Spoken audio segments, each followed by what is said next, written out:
Geek Tank Radio, News Talk 98.9, the roar of Memphis. Welcome, everyone. We are the Geek Patrol, and our microphones don't have a stun setting.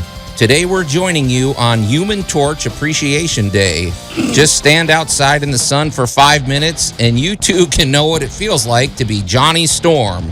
Flame on, everyone. It's Human Torch Appreciation Day. I don't even think you need 5 minutes, Allan. I can't even argue with you right now. It's like, I mean, I've heard of the long, hot summer, but I'm waiting for Captain Cold Appreciation Day. No kidding. It can't come soon enough. You know, I'm looking at an old Arnie movie going, you know, that whole freeze thing. It's got a good idea right now. Not a bad deal. Anyway, the polar bears are looking good. The Polar Bear Club in Chicago is sounding pretty good about now. Anyway, welcome to, don't look at me that way. Welcome to Geek Tank Radio, Nobody was looking at you, Joe.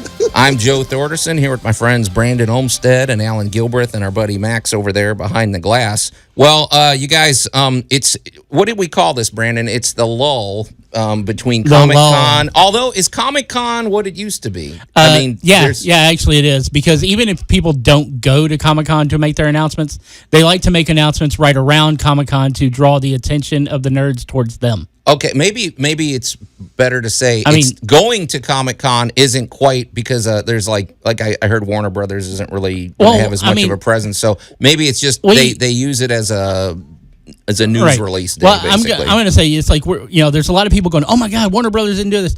They have done better for themselves in the past 2 years with DC Fandom. That's true. They do their own than they have ever done as far as news goes from San Diego Comic-Con. Okay. It's the same with the D23 stuff through Disney, everything else. Everybody who has their own personal thing has been seeing better numbers and coverage when they do their own thing than when you're the 14th panel in Hall H. Right. Exactly.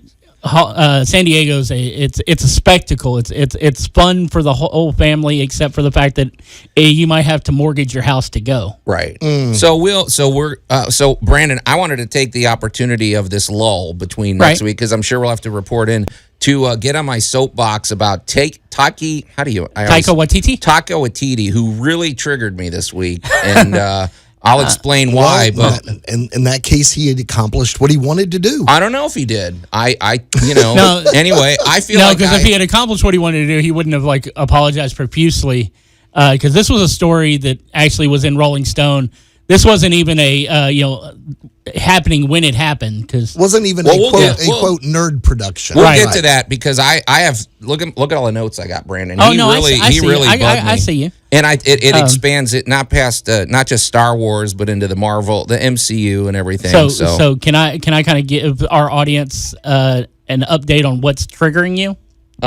Well, let's just do that in a minute because I want to set it up properly. But you can't set it up properly. You've already done that. All right, go ahead. Tell them, and then we'll unpack it in a bit. So we all know that Natalie Portman in her biceps are the real star of the new Thor: Love and Thunder. She looks amazing. Ready for the role. Put the work in. She looks like she could easily hand Chris Hemsworth his own hammer. Right. I'm just saying. Yeah.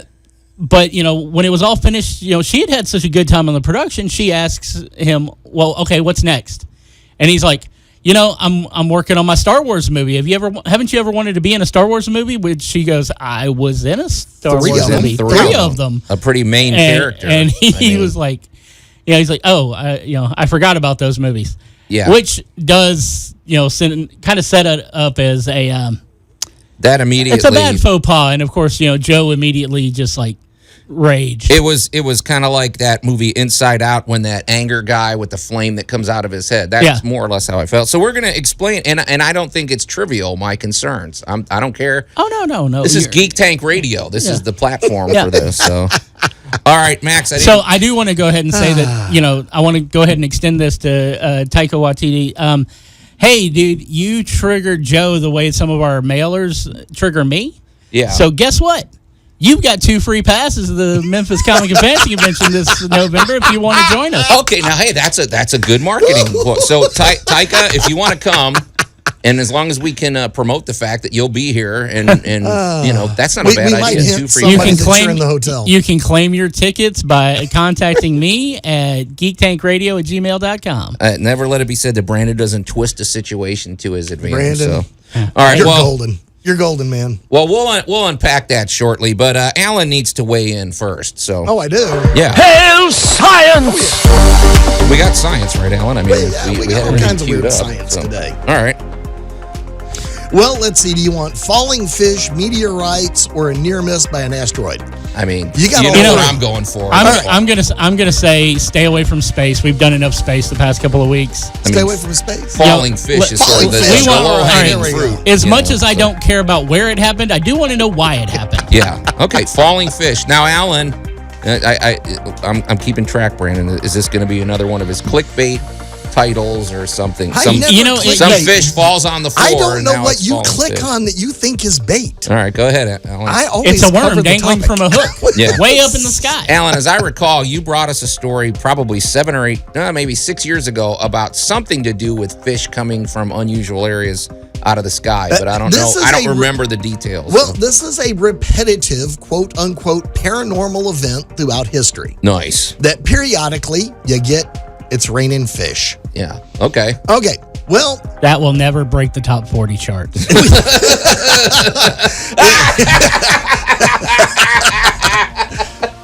You know, right, I don't know. Maybe if I get the Minions to sing it, it might work. I don't know.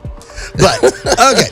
Well, the problem is generally what happens is you have a big rainstorm, then somebody in Cloverfield, England goes out and discovers little minnows in the pond or something, and therefore it must have rained fish. Right. Well, it's usually light, and I will go with you, Joe. At that point, that's kind of clickbait. Yeah. However, wait, I'm sorry.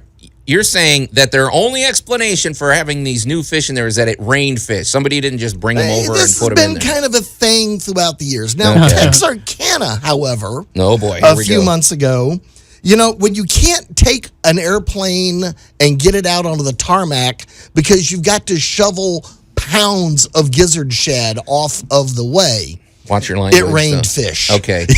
Gizzard shad. Gizzard shad. I don't know what that is. It's a common bait fish. They're all over the swamps and all out in the Gulf of Mexico. You use them to catch the tasty fish. How big are they? Minnow-sized. I mean, they're your about basic, 5 inches long, or I don't know how big. No bigger than that. Okay, all right. Think of it like your average size pet goldfish you would buy at the pet store. Gosh, okay. So they're not big, but I mean they're noticeable. And they're all over the. Well, let's just say when you were scraping pounds of fish off of the roof at the airport, you know that you had raining fish. And I'm sure it smells great too in the summer and everything. Well, it gets worse. Okay. All right. Well, here's what happened. It is right during a huge amount of migratory bird times, and they happen to have a thunderstorm. Yeah. So a big thunderstorm blows across the airport and everything, and literally it starts raining fish. Middle of this thunderstorm, you're looking outside and plop. So you got fish coming out of the sky. Right. You literally have fish falling out of the sky. Okay. So, thus begins all of the wild speculations. Mm-hmm. Was there a giant water spout that dumped all the fish here? Was it UFOs? Was it paranormal? Was it all of these strange things? Was it that episode of The Simpsons where the Mir, space station dropped a fish from outer space? Yeah. Exactly. Or is this the beginning of Sharknado? Is this how it all starts? The calm before the storm. Right. This was Shadnado. Yeah. There you go. Okay. No, that's the B movie of the B movie. Right. That's the knockoff that comes out later, straight to DVD. Okay. Well, Allan, I could see a couple of fish. Maybe they get caught up in I don't know what I don't know, but go ahead. But raining a lot of fish seems. How about like 10 pounds right in front of your landing gear? Okay. I mean, we're talking a fairly I'm not talking like a fish every couple of blocks. Well, the airport really got inundated. Well, we saw, this is nothing to play games with either. In Top Gun, we saw what happens when they hit a bird and it goes in the air. Imagine you get fish hitting the windshield and the engine. It ain't pretty. Okay. So, all right. So now here we go. Everybody dives in and they're like, all right, we're going to figure this out. Mm-hmm. It's the modern world. We got a lot of technology. Where was the tornado? Right? Okay. So where was the Shadnado? It vacuums up some fish, puts them up in the clouds, and then deposits them somewhere else. No J-hook, no tornado. Big thunderstorm, no tornado. Okay. Okay. So where's the UFO? That's the next one. Where's the UFO? Okay. Apparently on the episode of The Simpsons. Yeah. Apparently. However, is there anything weird on the radar? Because we are at the airport. Right. If there was the one spot to have a strange occurrence, this was it. Because every radar they got is there at the airport. Right. Yeah. No strange flights, nothing going on. Yeah. Except for one high level thing headed up from the coast. Okay, here we go. Cormorants. Yeah, what's that? It's a big old bird. Yeah. You know what they like to eat? Okay. Fish. Okay. So they like to eat a lot of fish, but you know what they have an unpleasant defense mechanism when you scare them or upset them. They vomit. They puke. So we got partially digested fish. Yes, they we left do. that Yeah. part out of the equation. How did they not notice that? Well, they finally got around to it at the end of it. They kind of go, well, none of the fish were alive. Nothing was flopping. And a few of them looked like they might have been eaten. Yeah. So they were like pretty stale fish. So They were, as we would like to say, slightly used. So this sounds like a dual problem, Al. You don't want these birds flying around the airport anyway. these You are don't not want small birds. Are these like pelicans or something? Because pelicans, They're I a used to see little them. bit smaller than a pelican. That's but a huge bird. It's bigger than a sparrow, I promise you. You hit one of these with a plane, you're gonna know it. So just welcome to the dangers of being in a migratory flight path. Now I'm just hearing highway to the danger zone. I would have Somehow- never pretty good, expected Max. I that like that. meaning when I was watching Top Gun. Yeah, no kidding. So vomiting fish is what we're So dealing with. so we had a huge flock of cormorants. Some that people got- just can't handle sushi. Yeah, no kidding. Well, they got stirred by the thunderstorm, got upset, and cut loose. I A don't. lot. Okay. Many questions emerge, Alan. Why did they? So they're just chugging along, these birds. They're cormorants. And then their big mistake was flying by an airport that's noisy and has sudden bursts of their engine sounds, and it Their startles big them. mistake was getting caught in a thunderstorm over an airport So it shifted them off course. and shook them up. Yeah. I mean, Because- wouldn't a bird naturally want to stay clear of a bunch of airplanes? They probably look like giant predators to them, right? Well, Like, but the trick is you got a giant thunderstorm pushing in with all of the updrafts and downdrafts. yeah. So you get caught up in that. You're just a bird. You're going along for the ride. So as we've all felt when a thunderstorm comes rolling up, the first thing you get to see is the clouds really push up into the sky. Right. Oh, Right. yeah. So you get that huge updraft of hot air coming up off the ground. And the very next thing that we're really hoping for a thunderstorm around here right now is the ensuing downdraft, where you get that nice, cool upper atmospheric air starts dropping. Well, if you're a bird going along for this ride, this is like a 10,000-foot roller coaster. Wow. And guess They what? probably don't like that. They lost their cookies. Yeah, no kid. It sounds like the air sickness bags that. Well, I mean, turbulence is turbulence. Right. You take 5,000 or 6,000 cormorants all toting a belly full of breakfast, and you shake well over the airport. See, this is worse than I imagined. You know what I envisioned, Alan? We should have stuck with the getting hit by the meteorite. Yeah, I was picturing what I pictured, Alan, was maybe what the answer is. Maybe these fish have a very short incubation period. In other words, somehow fish eggs wound up getting sucked up into the air, and they were light enough where they could just float around amidst these clouds, being nurtured, and then they hatch and they grow into fish, and then they fall. Nothing that nice. Okay. Nothing that nice. This is like 5,000 to 10,000 birds losing breakfast. Okay, so this Welcome is a to one. turbulence. This isn't a likely to occur again, I guess. No, it is very likely to It occur. probably again. happens a lot. Okay. We'll see. But this was one of those unusual cases where weather technology, and a place really equipped to understand an event all collided together.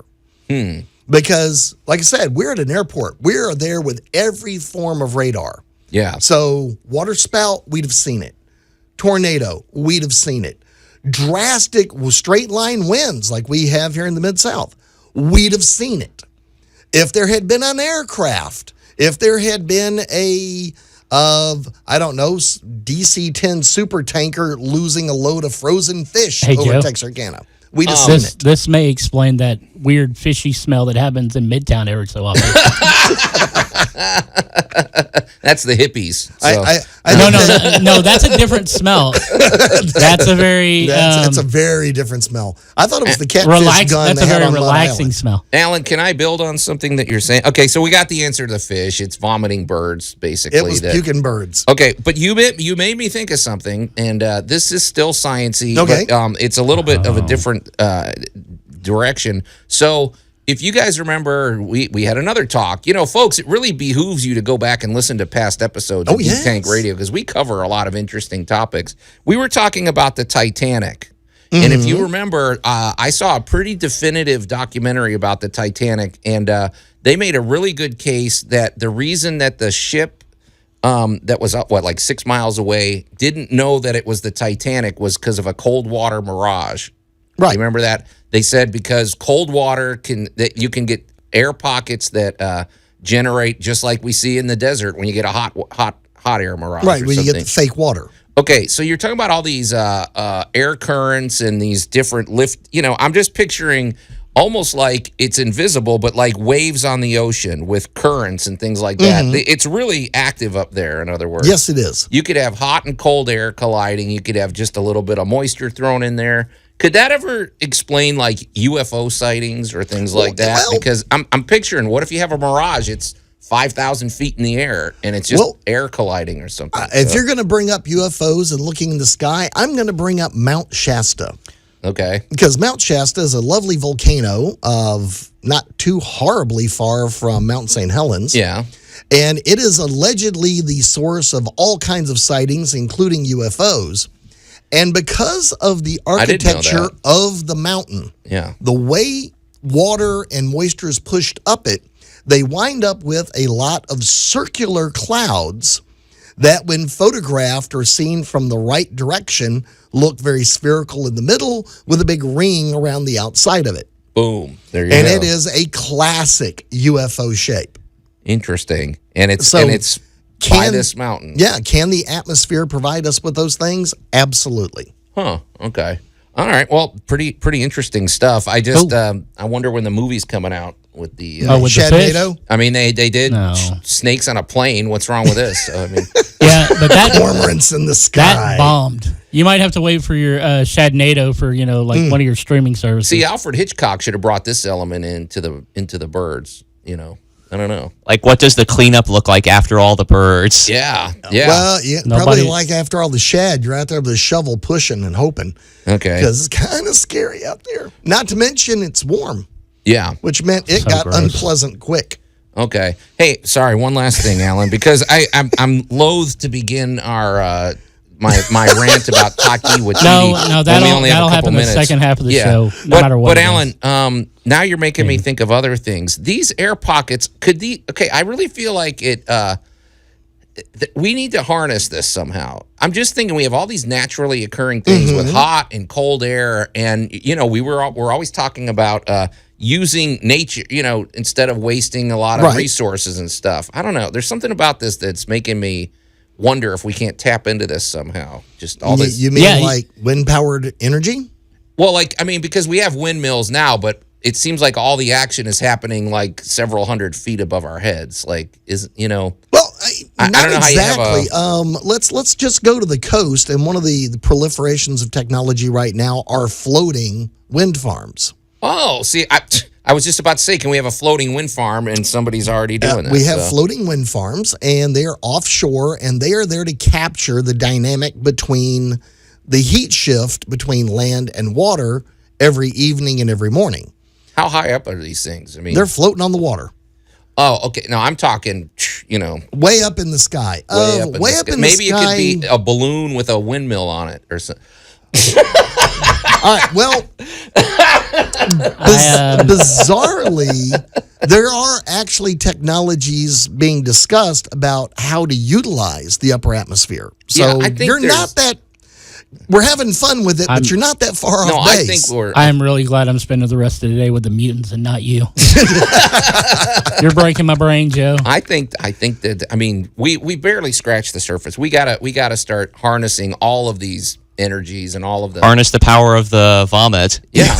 We were talking about if we move to Venus, we should live up in the clouds. Maybe we need to start, living up higher in the atmosphere. It's a thought. All right, well, enough of the elevating discussion. When we come back, I'm going to get on my soapbox and rant about Taki Watiti. I can never pronounce his name. Taki who? Worse than Benedict Cumberbatch. You're listening to Geek Tank Radio here on News Talk 98.9 The Roar, Memphis. Tika Watiti. We'll be right back. Geek Tank Radio. It's treason, then. News Talk 98.9, The Roar of Memphis. Oh, the fond memories. I wonder if that guy was ever wanted to be in a Star Wars movie. Very well played, Max. That's exactly my feelings right now. And welcome back to Geek Tank Radio, everybody. I'm Joe Thorderson here with my friends Brandon Olmstead and Allan Gilbreth and our buddy Max over there behind the glass.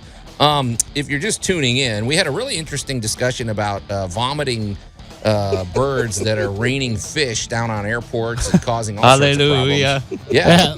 Which we're not going to rehash it. You just go back to just when we post the show, you can hear the encore. But before you start ranting, can I throw out we can do a little business here? Yeah, let's take care of some I just want to business. let everybody know that as you're listening to this, you can actually come down to the Hilton and find me at the indoor version of Joe Bob's Drive-In Jamboree.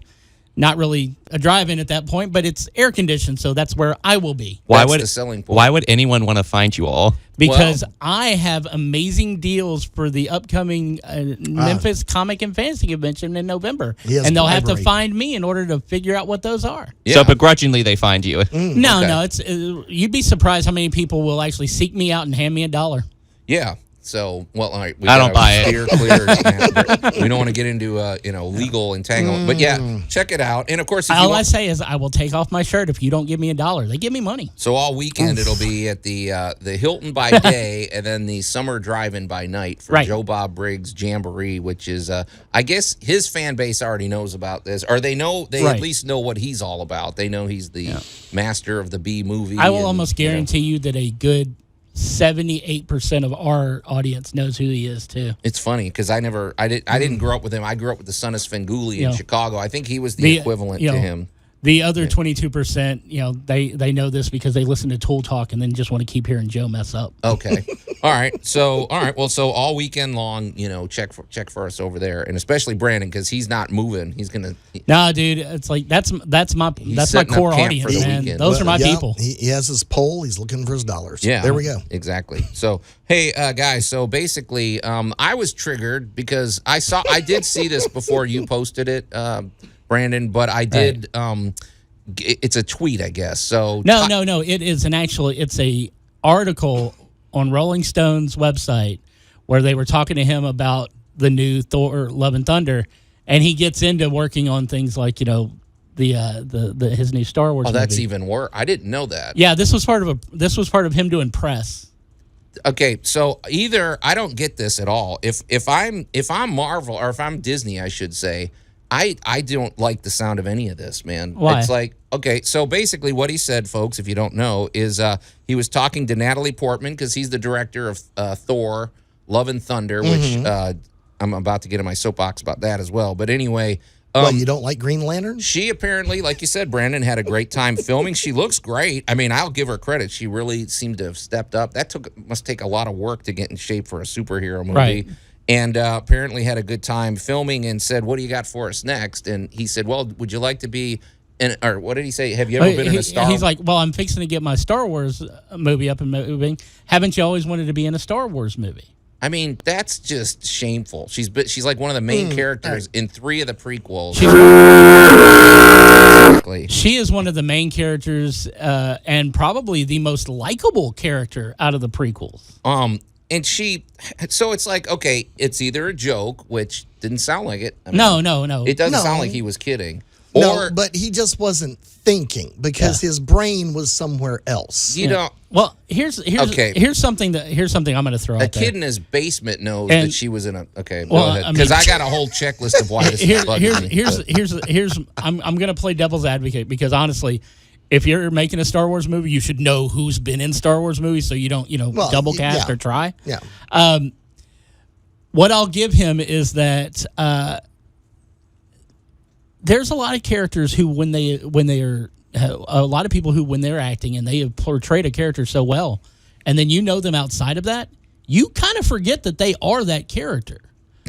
I don't know if he did that. I think his had to do with a little bit of herbal inhalants. Yeah, well, more than it. Because if you've seen one of his Thor movies, you know he probably likes his hallucinogens. Well, that's where I'm going with this because here's what started the whole train of thought with me. About a month ago, we had our friend Craig Brewer come on the show, right? And he was talking. He's an independent filmmaker. He's worked for studios. He's kind of had a pretty wide variety, and he's made it very clear to Lucasfilms that he would love to direct something to do with Star Wars, right? And the way he put it, I just want to be a character, man. Hook me up. Well, but his approach, and we've seen this. He's directed the episodes of Empire, which is a show that his friend did. He directed The Shield, right? Mm-hmm. He didn't go in there and say, "I'm Craig Brewer, and I'm going to make sure everybody knows that I directed this episode." He went into these shows, and he the word he uses, "I want to be in service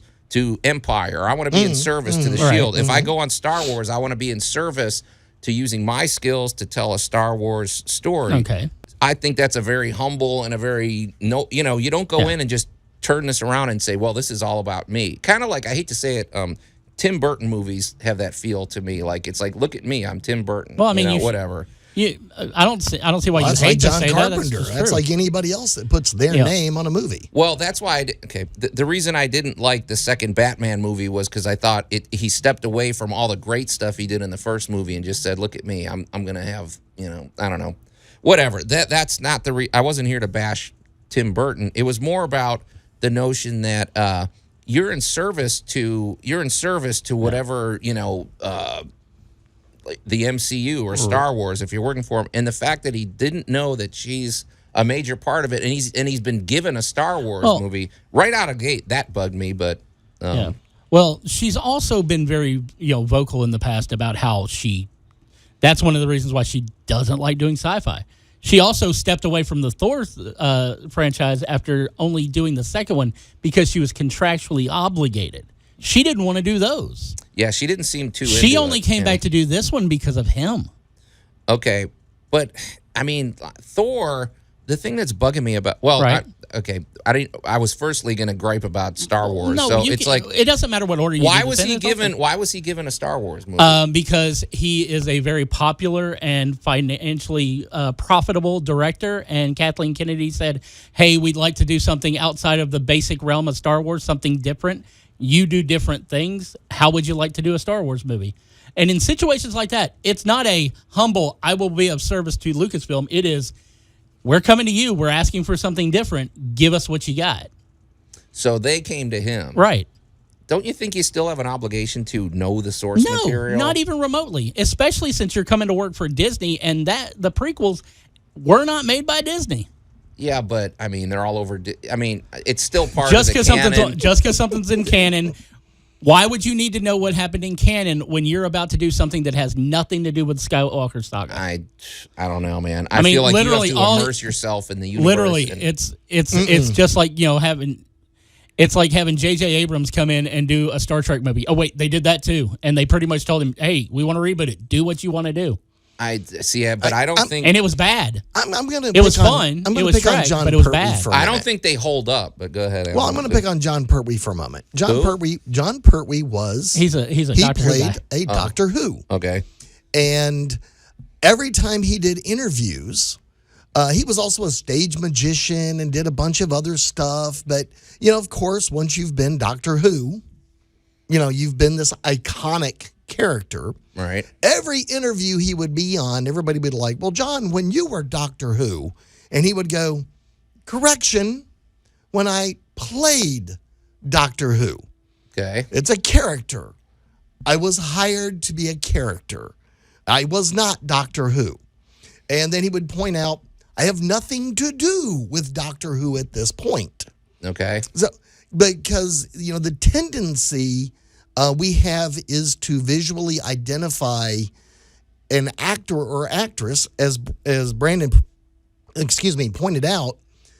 If they do such an exceptional job as a character, that's where you really buy in on them as a character, you kind of forget that was an actor or actress behind the scenes. I'm sorry. You guys are really twisted. I mean, you're really going overboard No, to defend. no, That's we're not defending defending him at all. I'm just we're not defending him at all. Okay. We're saying it's not as big a deal to us that he didn't know that she was in there.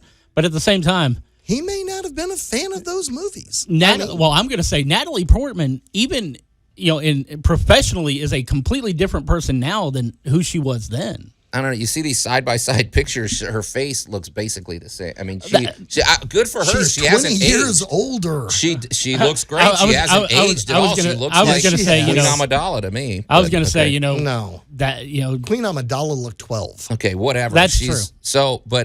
So I guess I don't know who I'm mad at then. Am I mad at Kathleen Kennedy or something? I mean, no, because you're just bugs me. It seems disrespectful your to the anger, fans. your agitation is pointed in the right direction. But the thing is that's not something that's going to bother a whole lot of people. I mean, it bothered enough people that it's actually, running the gamut on the internet right now. But literally, basically all you need is for Ewan McGregor to stub his toe and say the wrong curse word, and you're going to have the internet fighting about it. And I'm not going to get on the side of these guys that hate everything. I know there's people that have made like a YouTube career out of basically telling you why everything stinks, and I'm not that. I'm not like that. But the bigger thing was I just feel like what you can do in these situations is, I believe you can retroactively. You can damage a franchise. Like, for example, perfect example, Brandon, when we watch Fantastic Beasts. Okay. I hate to throw them under the bus. No, I'm go sorry. ahead. Go ahead.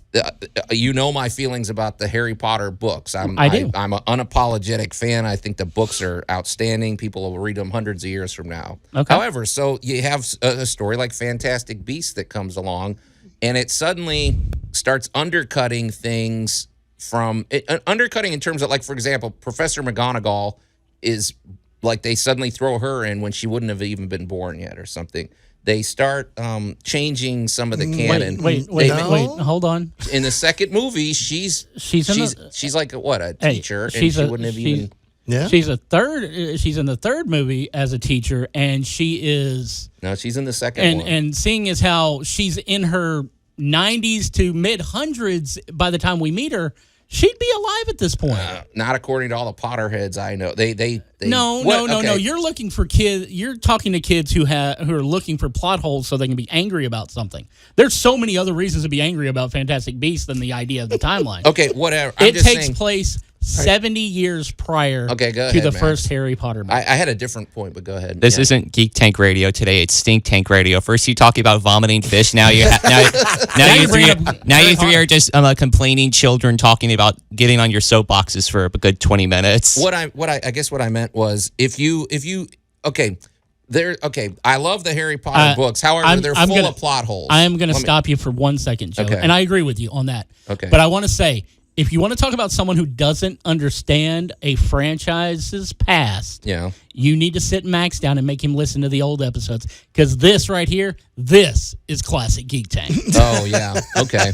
Well, we debate civilly, Max, and everything. But my we only throw fish on occasion. And we do that outside. We do that in remotes. We would never do that for your studio. I'm going to jump on. Hang on. Let me finish my thing. Go ahead. So basically, when you make a point, I mean, when you have a story and then you bring something in afterwards that references all the other things, it might make you more closely examine. Actually, Goblet of Fire is loaded with plot holes. Oh, yeah. It kind of undercuts. And I guess my fear with all this stuff is just I feel like if you don't like this goes more into the way they're treating Thor as a character and some other stuff. I feel like if they're not careful, they could undercut like the entire MCU. But go ahead. Alan. I want to know how, but I'll Okay. explain. All right. Go ahead. Well, I understand. And Joe, the first thing I'm going to say is you're absolutely right. Okay. You're dead But- on the money. Yeah. However, their financial department does not care. You're not going to get called and you're not going to get consulted. Because when you develop a cash cow, you turn that cow whichever direction you got to turn it to keep it making cash. And you are dealing with the company most accused over the last 100 years of being the king of profiteering ever. Yeah. We're talking about Disney. Right. Disney will find a way to, and I don't mean cheaply, they'll spend the money, but they're gonna turn every franchise every which way they can to keep it producing. Now, we hit real gold when we discovered the Disney storytelling formula got applied to that gap between the prequels and the original Star Wars movies.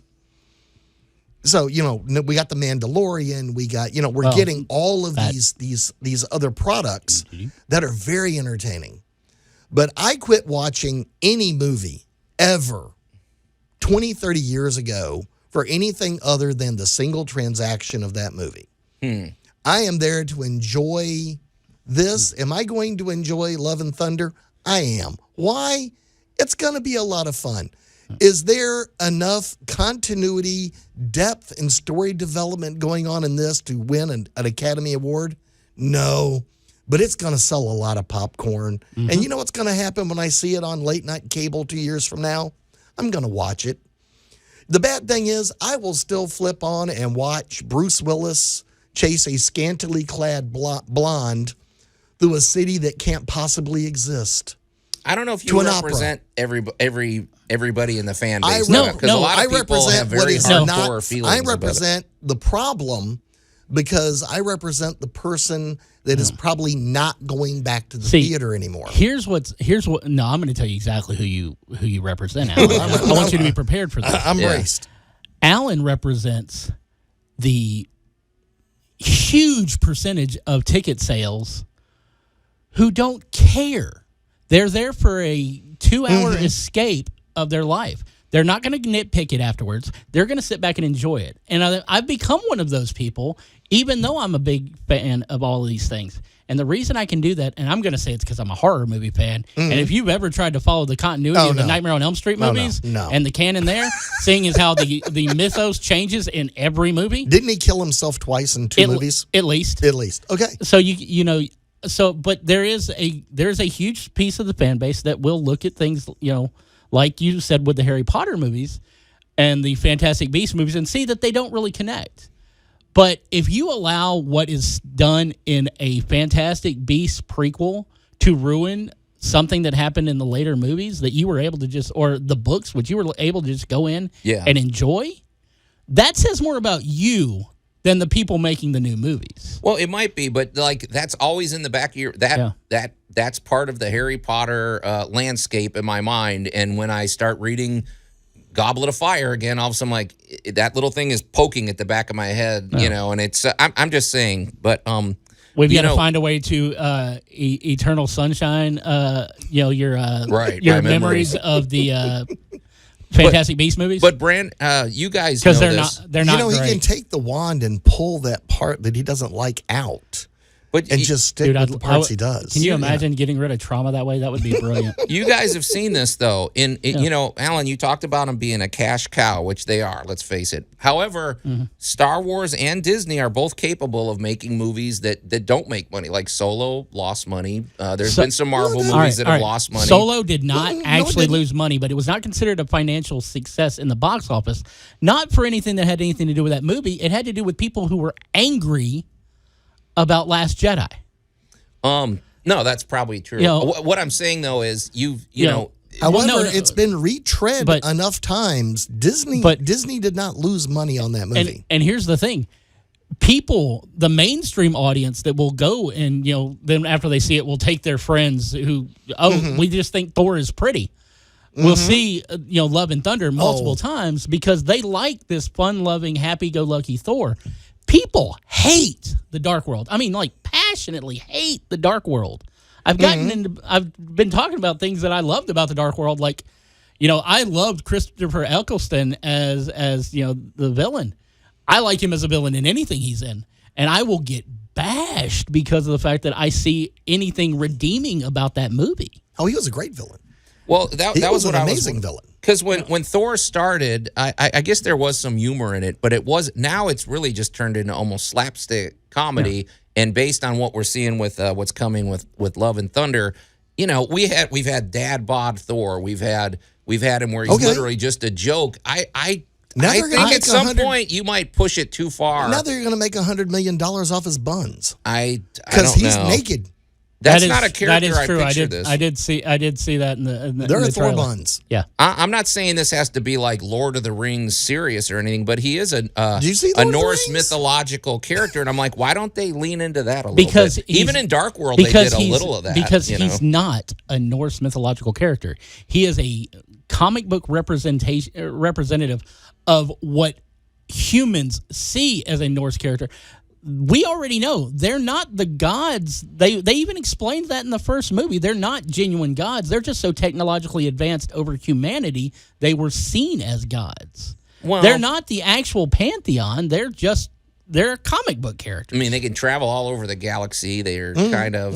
I mean, they have the same. I don't know. Yeah, It's like he tells Jane in the movie. It's like his world is where what his world considers technology, humans would see as or Midgardians would see as magic. Mm-hmm. I guess when I look at it, like I look at Chris Hemsworth, Chris Evans, and Chadwick Boseman, and different characters that they really seem they don't take themselves seriously, but they take the character that they're representing seriously in the sense of I'm not going to disrespect this character. I don't care what it like in Captain America, and you see him in there, and they don't seem like they're just like I don't know.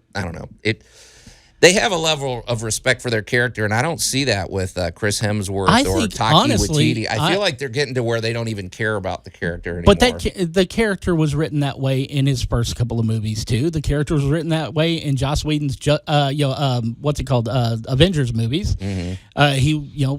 That's who he is. Even the Russo brothers.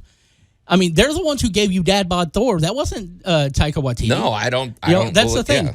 But if you go into looking at the Thor comic mythos, all of that is true to the character. You know one character that's not true to the character that we still all love his movies? Probably Loki. Scott Lang's Ant-Man. Scott Lang's Ant-Man is one of the most depressing characters ever.